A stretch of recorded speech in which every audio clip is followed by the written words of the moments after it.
Bon, c'est notre dernier semis de maïs. Ça va jusqu'aux arbres là-bas.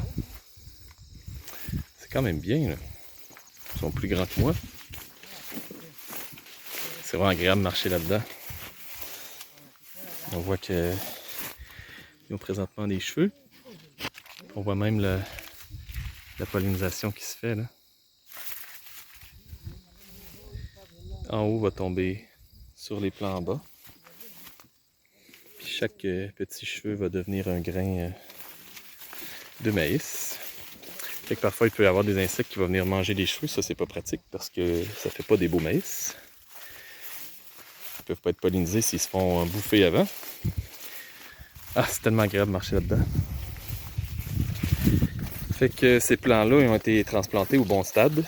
Puis il y avait suffisamment d'eau pour bien pousser. Nous, on les transplante au lieu d'être semés pour être sûr qu'ils poussent bien.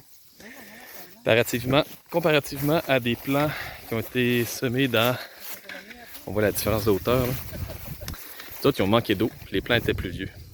On va faire quand même des maïs, mais le calibre va être un petit peu plus petit. On voit que... Voilà! On est en train de les casser.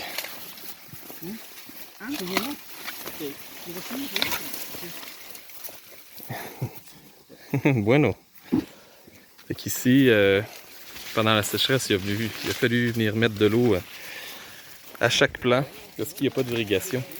On les protège des surplus d'eau sur le plastique. Ça pousse vraiment bien, mais l'autre jour, au début de la saison, quand il n'y avait vraiment pas beaucoup d'eau, c'était un problème. Puis là, on voit un drôle de maïs ici. Il est vraiment plus grand que les autres. C'est vraiment super drôle. Comme on voit, il va en faire un finalement. En fait, chaque plant de maïs fait qu'un épi. Donc c'est comme ça, même dans les grands qui sont là-bas, qui ont mieux poussé. On en a juste un par épi. Un épi par plant. Bon, ben c'est pas mal ça.